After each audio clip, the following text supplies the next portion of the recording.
तो अभी से भगवान कृष्ण के जन्म महोत्सव की बहुत बहुत बधाई। जन्माष्टमी और भगवान कृष्ण का महोत्सव लोग मनाएंगे, जन्माष्टमी भी मनाएंगे, आप और हम भी मनाएंगे, खूब जन्मोत्सव भी हो पड़ेगी। पर क्या श्रीमद् भागवत कथा कहती है क्या भगवान कृष्ण का जन्म केवल जन्मोत्सव एक ही दिन मनाना चाहिए? श्रीमद् भागवत कथा में वेद व्यास जी वर्णन करते हैं, सुखदेव जी महाराज राजा परीक्षित से कहते हैं कि भक्त अपने दिल में रोज मानना चाहिए कि आज मेरा कृष्ण मेरे हृदय में प्रकट हुआ है, आज मेरा कृष्ण मेरे हृदय में प्रकट हुआ है, आज मेरा कृष्ण मेरे नगर में प्रकट हुआ है, आज मेरा कृष्ण मेरी रोमावली में प्रकट हुआ है, आज मेरा कृष्ण मेरी चित्तवृत्ति में प्रकट हुआ है, आज मेरा कृष्ण मेरे नयनों में प्रकट हुआ है, आज मेरा कृष्ण मेरी श्रवण शक्ति में प्रकट हुआ है, आज मेरा कृष्ण मेरी श्वासों में प्रकट हुआ है, आज मेरा कृष्ण मेरे हृदय में, मेरे चित्त में, मेरी वृत्ति में प्रकट हुआ। केवल साल में एक दिन भगवान कृष्ण का जन्मोत्सव नहीं, रोज प्रतिदिन अपने भीतर भगवान के प्रागट्य का जन्मोत्सव होना चाहिए। 16,108 रानियां जब संतान नहीं हुई तो भगवान कृष्ण ने गुरु गर्गाचार्य बाबा को बुलाया। गुरुदेव आप हमारे कुल के गुरु हो, आपने हमको गुरु दीक्षा दी है, गुरुदेव हमारे यहाँ संतान नहीं है, आप कृपा करिए। गुरु गर्गाचार्य बाबा ने कहा, कृष्ण आप द्वारका के नजदीक में एक एक रानी को बिठाकर 11-11 दिन तक शंकर जी का अभिषेक करिए महाराज, और शिव का अभिषेक करना, और 11-11 दिन तक शंकर भगवान का अभिषेक भगवान कृष्ण ने द्वारका के नजदीक में नागेश्वर के शिवलिंग की स्थापना करते हुए उसका अभिषेक किया। तब भगवान शंकर प्रकट हुए। मांगो कृष्ण आपको क्या चाहिए? कन्हैया कहते हैं मेरे यहाँ औलाद नहीं है। भगवान शंकर कहते हैं आप चिंता ना करें कृष्ण, आपने एक एक रानी के साथ में 11-11 दिन तक मेरा अभिषेक करा है, तुम्हारी एक एक रानी से 11-11 संतान उत्पन्न होगी, तो 1,77,180 भगवान कृष्ण के बच्चे हुए शंकर की कृपा से। सत्यभामा जी ने रुक्मणी जी से कहा, रुक्मणी जी ये बताओ आखिर द्रौपदी का और कृष्ण का संबंध क्या है? ऐसा क्या संबंध कि द्रौपदी को दुख आता और कृष्ण दौड़कर चले जाते, द्रौपदी को तकलीफ आती और कृष्ण दौड़कर चले जाते? ये द्रौपदी और कृष्ण का संबंध क्या? उस समय पर भगवान कृष्ण प्रकट होकर उन्होंने सत्यभामा जी से कहा, द्रौपदी मेरी बहन है, मेरे हाथ में चोट लगी थी तब उसने मुझे राखी बांधा, वो मेरी बहन है, वो मेरी बहन है।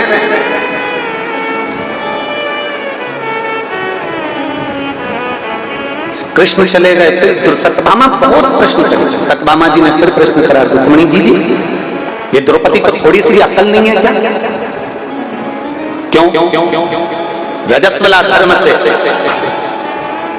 3 दिन का रजो धर्म था इसका, और इसने हमारे स्वामी को पुकार लिया, भगवान को बुलाया और भगवान ने जाकर इसका चिन्ह बढ़ा दिया।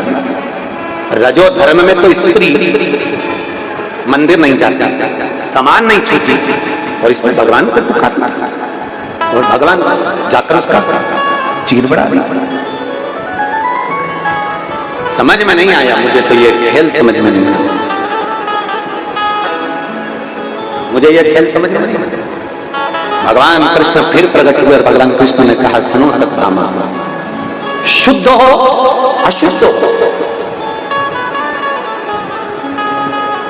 किसी भी अवस्था में, स्वस्थ हो अस्वस्थ, घर में सो रहे हो कि पलंग पर सो रहे हो कि हॉस्पिटल में सो रहे हो, किस अवस्था में हो, परमात्मा भगवान कृष्ण कहते हैं मैं ये नहीं देखता कि आप शुद्ध हो कि अशुद्ध हो, मैं तो ये देखता हूं कि आपने मुझे दिल से पुकारा है, मुझे जाना है।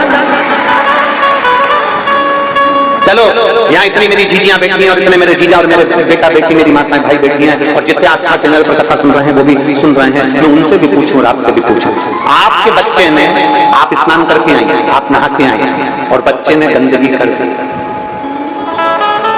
खूब रो रहा, गोदी में लोगी कि नहीं लोगी? अरे बोलो तो जम जाए, उसकी गंदगी साफ करोगी कि नहीं करोगी? कोई दूसरा आएगा साफ करने के लिए? बच्चा कितना भी रोते रहे, कोई साफ करने के लिए नहीं आएगा। छोटा सा बच्चा, तुम नहा के आई और छोटे से बच्चे ने अपनी गंदगी कर दी, उसने उसके कपड़े को बिगाड़ दिया, माई उसने कपड़ा उसको साफ करा और उसको कपड़ा दूसरा बदल दिया, कोई दूसरा नहीं, या तो माँ साफ करेगी या बाप साफ करेगा, पिता उसको संभाल लेगा, वो कहेगा तू जा, तू अभी स्नान करके आई ना, जब पूजन कर ले और फिर कर ले, नहीं मैं साफ कर लूंगी। छोटा सा बच्चा माँ की गोद में गंदगी कर दे, छोटा सा बच्चा माँ की गोद में सुसु कर दे, छोटा सा बच्चा माँ की गोद में उल्टी कर दे, वोमिटिंग कर दे, छोटा सा बच्चा माँ की गोद में कुछ भी करे, तो भी माँ को वो हक है कि वो मंदिर में जाकर दिया लगा सकती है और भगवान की पूजन कर सकती है। माँ को वो हक है। अपने बच्चे की गंदगी साफ करने वाली माँ मंदिर में जा सकती है, पूजन कर सकती है, आराधना कर सकती है। एक बार गंदगी करी तुम वापस नहाने जाओगे क्या? अरे बोलो तो जम के। फिर बच्चे ने गंदगी कर दी फिर नहाने जाओगे क्या? नहीं। बच्चा गंदा हो गया तो माता पिता ने उसके कपड़े साफ करे, माता पिता ने उसको संभाल लिया। उसी तरह भगवान कृष्ण कहते हैं अगर संसार का मनुष्य किसी भी अवस्था में अच्छी बुरी किसी भी अवस्था में मुझे पुकारता है तो भगवान कहते हैं मैं जगत का बाप हूं, मेरा नाम जगन्नाथ है, मुझे जाना पड़ता है। जगत का बाप हूं जगन्नाथ हूं, मुझे जाना पड़ता है। जगत का बाप हूं विश्वनाथ हूं, मुझे जाना पड़ता है। जगत का बाप हूं द्वारकानाथ हूं, मुझे जाना पड़ता है। जगत का बाप हूं बद्रीनाथ हूं, मुझे जाना पड़ता है। जगत का बाप हूं केदारनाथ हूं, मुझे जाना पड़ता है। जगत का बाप हूं सोमनाथ हूं, मुझे जाना पड़ता है। मैं जगत का बाप हूं, मेरा बच्चा जिस अवस्था में पुकारेगा मुझे जाना पड़ेगा, जिस अवस्था। सत्यभामा जी ने रुक्मिणी से फिर तीसरा प्रश्न किया, आखिर द्रौपदी में ऐसा क्या? और एक बार मुझे द्रौपदी से मिलना। सत्यभामा जी जैसे बोली तो भगवान कृष्ण जा रहे थे। कृष्ण जाते जाते सत्यभामा जी ने पूछा स्वामी कहां जा रहे हो? भगवान बोले द्रौपदी के घर। अब तो सत्यभामा को सत्यभामा जी रुक्मिणी जी से बोली कुछ करो ना, मुझे द्रौपदी को देखना। रुक्मिणी जी ने कहा स्वामी आप अगर द्रौपदी दीदी के घर जा रहे हो तो हमको भी ले चलो। भगवान ने कहा चल। रुक्मिणी सत्यभामा को ले गए। द्रौपदी बाल सुखा रही थी, पाटी पाड़ रही थी, कंगा कर रही थी, रोटी बना रही थी। इतने में द्वारकाधीश ने कह दिया द्रौपदी तुम्हारी दो भाभी आई हैं, तुम ननद हो, तुम्हारे बाल तुम्हारी भाभी बना देंगे। इतने में रुक्मिणी भी आगे बढ़ी बाल बनाने के लिए। सत्यभामा जी ने कोनी मारकर पीछे करा तुम रुको, आज अच्छे से इसका बाल बना, आज मैं अच्छे से बाल बना। सत्यभामा जी आगे बढ़ी, बाल बनाते बनाते सत्यभामा जी ने एक बाल को चमचम खींच लिया। खींचते से जैसे बाल खींचा उसमें से आवाज आई हे कृष्ण। कौन सी आवाज आई? हे कृष्ण।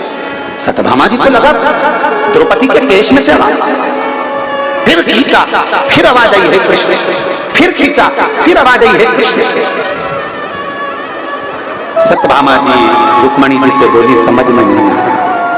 सत्यभामा जी बोली रुक्मिणी जी से समझ में नहीं आ रहा, मैं बाल खींचती हूँ और उसमें से हे कृष्ण आवाज आती है। तब भगवान कृष्ण प्रकट होकर बोले सुनो सत्यभामा, पूरी पृथ्वी पर कोई संत, कोई साधु, कोई महात्मा, कोई योगी, कोई सन्यासी, कोई तपस्वी इस संसार में जन्म नहीं लिया जिसने एक दिन में 3.5 करोड़ बार मेरा नाम लिया हो। केवल एक द्रौपदी है जो 3.5 करोड़ बार मेरा नाम लिया।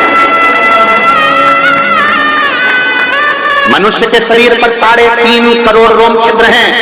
एक एक शरीर का एक एक रोम गिना जाए तो 3.5 करोड़ रोम छिद्र इस मानव के शरीर पर हैं। ये 3.5 करोड़ रोम छिद्र मनुष्य को केवल एक दिन में 3.5 करोड़ बार मेरा नाम लेने के लिए दिया है। और मनुष्य खाने में, भोग में, विलास में इतना डूबा रहता है कि वो 3.5 करोड़ बार मेरा नाम नहीं ले पाता। केवल संसार में एक द्रौपदी ऐसी है जो एक दिन में 3.5 करोड़ बार मेरा नाम लेती है, इसलिए मैं तोड़कर इसके पास आता। केवल एक द्रौपदी है जो 3.5 करोड़ बार मेरा नाम लेती है। सत्यभामा जी हाथ जोड़कर खड़ी हो गई, हम भी आपका 3.5 करोड़ बार नाम नहीं ले पाते, हमारे लिए कोई आज्ञा करो कि हमको 3.5 करोड़ बार नाम का फल प्राप्त हो जाए, ऐसे कुछ कृपा कर दो। भगवान कृष्ण ने कहा द्रौपदी सत्यभामा उसका केवल एक साधन है। शंकर भगवान माता सती को कुंभज ऋषियां कथा सुनाने ले गए थे। मेरे भोले बाबा अमरनाथ की गुफा में पार्वती को कथा सुनाने ले गए। अगर 3.5 करोड़ बार मंत्र का, जाप का, नाम का फल पाना है तो किसी शिव महापुराण की पंडाल में जाकर बैठ जाओ, जितने भक्त नाम लेंगे उसका सारा पुण्य आप हमको प्राप्त होगा। 3.5 करोड़ बार आप इतने सारे भक्त मिलकर जब श्री शिवाय नमस्तुभ्यं करते हो, ओम नमः शिवाय कहते हो, नमः शिवाय कहते हो, राम नाम बोलते हो, कृष्ण नाम बोलते हो, भगवान का नाम बोलते हो और भजन में ताली बजाते हो तो वो शब्द टूटता है। अब ये इतने लाख लोग, 10 लाख 8 लाख लोग एक साथ, अगर 10 लाख लोग एक बार में नाम बोलेंगे तो 10 लाख नाम तो हो गए, और 10 लाख लोगों ने 5 बार नाम बोला तो 50 लाख हो गए, और 50 लाख लोगों ने ताली बजाकर मंत्र का जाप करा तो वो शब्द टूटा। टूटने के बाद 3.5 करोड़ रोम चित्र में समाहित हो जाता है। 3.5 करोड़ रोम छिद्र में समाहित होता है। लोग पूछते हैं कि शिव महापुराण की कथा में जाने से हमारा काम क्यों हो जाता है? शंकर जी की कथा में पहुंचे हमारी बीमारी कम हो गई, शंकर जी की कथा में पहुंचे हमारा घुटने सही हो गए, शंकर जी की कथा में पहुंचे हमारी पीठ सही हो गई, शंकर जी की कथा में पहुंचे हमारी बहू को बेटा हो गया, शंकर जी की कथा में पहुंचे तो हमारी बीमारियां ठीक हो गई। उसका कारण क्या होता है? उसका केवल एक कारण है कि शंकर की कथा में ये 3.5 करोड़ रोम छिद्र का शरीर भगवान के मंत्र जाप में डूबता है। जैसे तालाब में नहाओगे तो पूरे कपड़े भी गीले होंगे और शरीर भी गीला होगा, बाल भी गीले होंगे, उसी तरह शिव महापुराण की कथा में जाओगे तो ये पूरा शरीर भगवान की भक्ति में गीला हो जाता है और हमारा दुख समाप्त होता है। 21,600 श्वास प्रतिदिन निकल रही है, उस श्वास में शंकर का नाम नाम लो।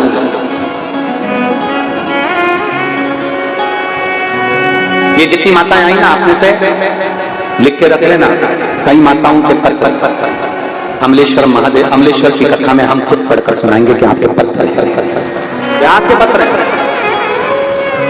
अगर दिल से कथा सुनिए और विश्वास के साथ सुनिए, भरोसा कर सुनिए कि मुझे मेरे बाबा से मतलब है, मेरा बाबा मेरा काम करेगा, मतलब भरोसा पक्का है, मेरा भरोसा टूटने वाला नहीं है।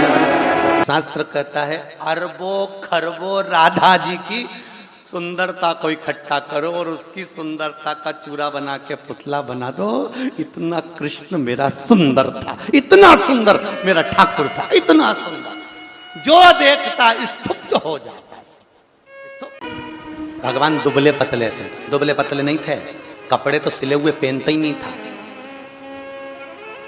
मैया ने नीचे एक झबला ऐसा बनाया था जिसमें नीचे सोने की चेन लटकती थी, उसमें घुंघरू लटकते थे, और जंगा छोटी छोटी ऐसी मोटी मोटी, पाँव में कड़ला, हाथ में सुंदर काले मोती और सोने के मोती की पोची, गले में माला, बड़ा बड़ा आंख, आंख में भी सुरमा, सुरमा में भी एक आंख का सुरमा पूरा बिल्ला जैसा, एक सही रहता था, एक हमेशा बिगाड़ लेता था, रोता था तो एक ही मलता था, बिल्ला जैसा हो जाता।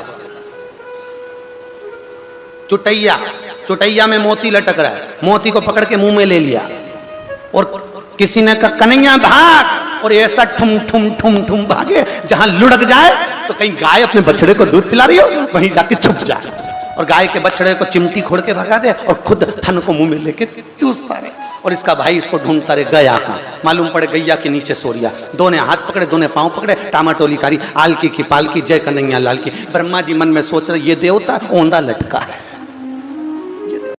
तेरे पांव बड़े मत वाले, ठुमके हैं प्यारे प्यारे। हमारे लड्डू गोपाल कल्लू जी महाराज साल में एक बार उनके स्नान का हम लोग रखते हैं, तो कल रात्रि को 8 बजे से 9 बजे तक हमारे YouTube चैनल पर, फेसबुक पर आप लोग लाइव ठाकुर जी के 1 घंटे का 8 बजे से 9 बजे तक स्नान का दर्शन रात्रि को कर सकेंगे। मोबाइल पर आप लोग आराम से अपने YouTube फेसबुक पर ठाकुर जी के सुंदर स्नान का दर्शन